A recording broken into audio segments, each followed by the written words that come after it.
Nous sommes à Joal Fadiout, à 118 km de Dakar, pour vous faire découvrir un produit d'exception, le miel de mangrove. Un miel thérapeutique tant recherché dans la sous-région et récolté au Sénégal. Ce miel exprime aujourd'hui l'étonnant mariage entre terre et mer.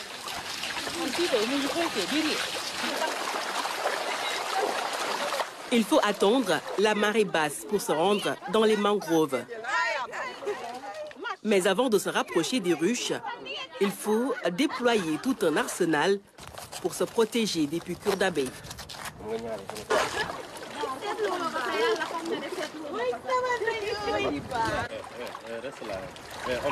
À cette heure, les abeilles semblent un peu agressives. Un enfumoir pour les calmer. Au niveau mondial, les gens avaient l'habitude de travailler au niveau des forêts pour chercher du miel. Et ici au Sénégal, on a remarqué qu'on a des milliers d'hectares de mangroves. Et à partir des reboisements qu'on a fait au niveau de Agir pendant ces 15 dernières années, on s'est rendu compte qu'on peut avoir du miel de mangrove. Tout ce qui est nectar, c'est les abeilles qui le conditionnent, qui conditionnent tout ce qui est nectar, mais aussi tout ce qui est protection de la zone. Par exemple, beaucoup de gens savent maintenant qu'il y a beaucoup d'abeilles dans la mangrove. Les gens ne viennent plus couper la mangrove, les gens ne viennent plus déranger la mangrove parce qu'ils sont sûrs qu'il y a des protecteurs qui sont là-bas qui s'appellent des abeilles. Oui, elle va bientôt être prête à être récoltée. Du miel mûr dans la mangrove, récolté essentiellement ici à Joal par des femmes.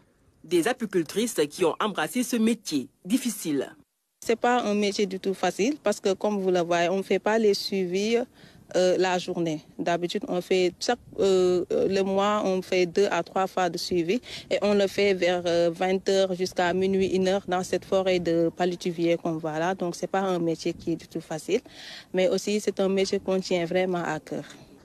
Récolté dans des ruches placées au cœur de la mangrove de Joal Fadiout, il est d'une production locale bien conditionnée avec hygiène et plein de vertus.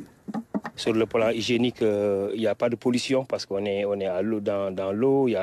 C'est plus pur que les miels qui sont au niveau des forêts. Sur le plan hygiénique, sur le plan milieu aussi marin, parce que c'est du miel, la mangrove, c'est un milieu marin. Donc les abeilles sont plus à l'aise par rapport à tout ce qui est biodiversité qu'on peut trouver au niveau de la mangrove. Le miel de mangrove se distingue par sa saveur unique. En effet, il a un goût modérément sucré et légèrement salé. Les spécialistes expliquent. Les abeilles butinent du nectar qui est salé parce que la mangrove absorbe le sel.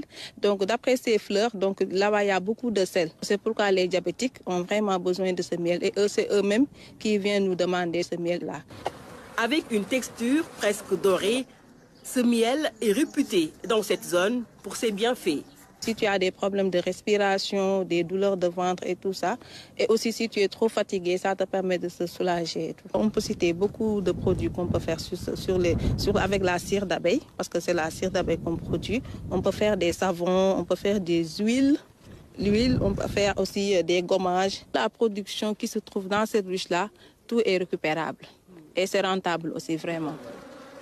Appelé autrement l'or de la mangrove, le miel fait le bonheur et donne le sourire aux apicultrices, à l'image de Aossi. J'ai eu ma formation en commerce international à l'ISEC. J'ai eu ma licence aussi. Bon, je peux dire que l'environnement m'a un peu rattrapée parce que je n'étais pas spécifiée dans ce domaine. Depuis que j'ai commencé à travailler à Agir, on dit que l'appétit vient en mangeant. Bon, maintenant j'aime bien ce travail. On a innové sur la confection des ruches parce qu'au début on achetait des ruches, mais maintenant on a reçu une formation sur la confection. On fait nos propres ruches et plus encore, maintenant on vend des ruches. Avec la maîtrise de cette activité et avec la production d'une bonne quantité de miel, comme Madeleine vous l'a dit tout à l'heure, on produit 400 kg de miel par année. Si on le multiplie le nombre de kilos avec la valeur, on peut dire qu'on peut être financièrement indépendante. On n'a pas assez de ruches pour faire une grande production pour assurer les salaires de toutes l'équipe et faire d'autres investissements, surtout la valorisation des autres produits qu'on peut trouver dans la ruche, comme la cire, le pollen. Elles sont toutes formées par AGIR, l'association pour la gestion intégrée des ressources naturelles et de l'environnement, qui se fixe comme objectif la préservation de la mangrove et l'amélioration des conditions de vie des populations. Il y a beaucoup de jeunes qui sont là, qui ne travaillent pas, alors qu'il y a la mangrove, que les biens et services de la mangrove est là à travers le miel. Donc beaucoup de gens, si on arrive à faire des formations pour les populations, à leur doter du matériel, ça peut être une source de travail pour les populations du Sénégal. En tout cas, parce qu'au niveau international, tout le monde a besoin de ce miel. Comme on l'a dit tout à l'heure, l'appel est plus grand que l'offre. Si on arrive vraiment à former les gens, à les donner un peu de moyens par rapport à notre nouveau gouvernement, ça permettra de réduire le taux de chômage, en tout cas au niveau du Sénégal.